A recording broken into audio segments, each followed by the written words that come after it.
Real estate sector کو tax net میں لانے کے لیے فائلرز اور نان فائلرز کے لیے ٹیکس شرح بڑھانے پر غور۔ روزنامہ جنگ میں شائع رپورٹ کے مطابق ذاتی غیر منقولہ جائیداد کی تعریف تبدیل کرنے پر بھی غور۔ مختلف شہروں میں ریئل اسٹیٹ کی قدر کے گوشواروں میں بھی اضافہ کیا جا سکتا ہے۔ 5 کروڑ تک کی مالیت کے جائیدادوں پر 3%، 7 کروڑ تک 4% اور 10 کروڑ کی جائیدادوں پر 7% ٹیکس جائیداد بیچنے والوں سے لیا جائے گا۔ یہ بھی زیر غور ہے کہ کیپٹل گینز کو آمدنی میں شامل کیا جائے۔ افراد کے معاملے میں اس طرح کے گینز کو جائیداد سے آمدنی کے تحت اور کارپوریشنز کے معاملے میں اس طرح کے گینز کو کاروبار سے آمدنی کے تحت شامل کیا جائے۔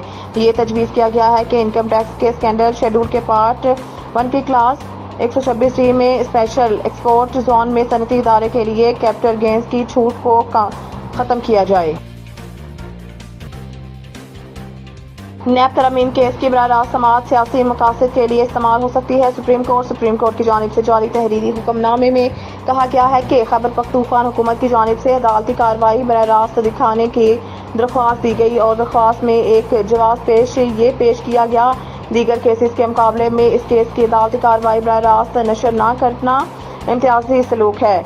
کے پی حکومت کا جواز حقائق سے منافی ہے کیونکہ بہت کم مقدمات کی کارروائی براہ راست دکھائی گئی۔ تحریری حکم نامے میں کیا گیا ہے کہ کچھ مقدمات کی براہ راست نشریات دکھائی گئی لیکن بعد میں انصاف کے تقاضوں کو مد نظر رکھتے ہوئے نشریات روک دی گئی۔ خیبر پختونخوا حکومت کی درخواست میں کوئی قانونی نقطہ بیان نہیں کیا گیا ہے اور یہ بھی نہیں بتایا گیا ہے کہ خیبر پختونخوا حکومت کی بنیادی حقوق سے کیسے انحراف کیا جا رہا ہے۔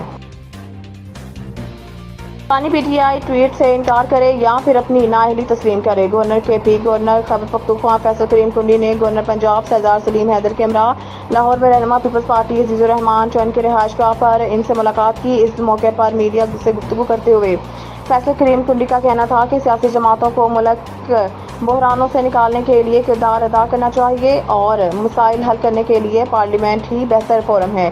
فیصل کریم کنڈی کا کہنا تھا کہ اداروں میں ٹکراؤ نہیں ہونا چاہیے اور اداروں کو اپنے دائرہ اختیار میں رہ کر کام کرنا چاہیے۔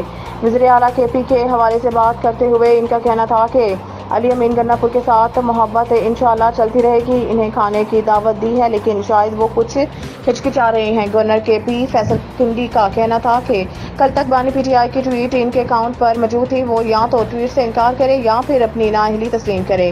ایک سوال کے جواب میں فیصل کریم کنڈی کا کہنا تھا کہ آپ سوشل میڈیا کے خیبر پختونخوا کو دیکھ کر چیزوں کا اندازہ مت لگائیں، میرے ساتھ آئیں، میں آپ کو گورنر ہاؤس سے خیبر پختونخوا دکھاتا ہوں۔ نیپرا کے الیکٹرک کو بہترین کارکردگی والی کمپنی قرار دے دیا۔ ہیلتھ، سیفٹی اور انوائرمنٹ رپورٹ برائے سال 2024 میں کے الیکٹرک کو بجلی کے شعبے کی سب سے بہترین کارکردگی والی کمپنی قرار دیا گیا ہے۔ نیپرا کی جاری کردہ رپورٹ میں توانائی کے شعبے کے تمام کمپنیوں کے سیفٹی پروٹوکول اور اقدامات کا جامع تجزیہ کیا گیا ہے اور یہ پایا کہ کے الیکٹرک نے اپنے تمام آپریشنل موڈ جیسا کہ بجلی کے پیداوار، ترسیل اور تقسیم میں بہترین HSE اسکور حاصل کیے ہیں۔ رپورٹ کے مطابق کے الیکٹرک نے بجلی کے پیداوار میں 96.5 HSE اسکور، ٹرانسمیشن میں 95 اور ڈسٹری بیوشن میں 88 اسکور حاصل کیا ہے۔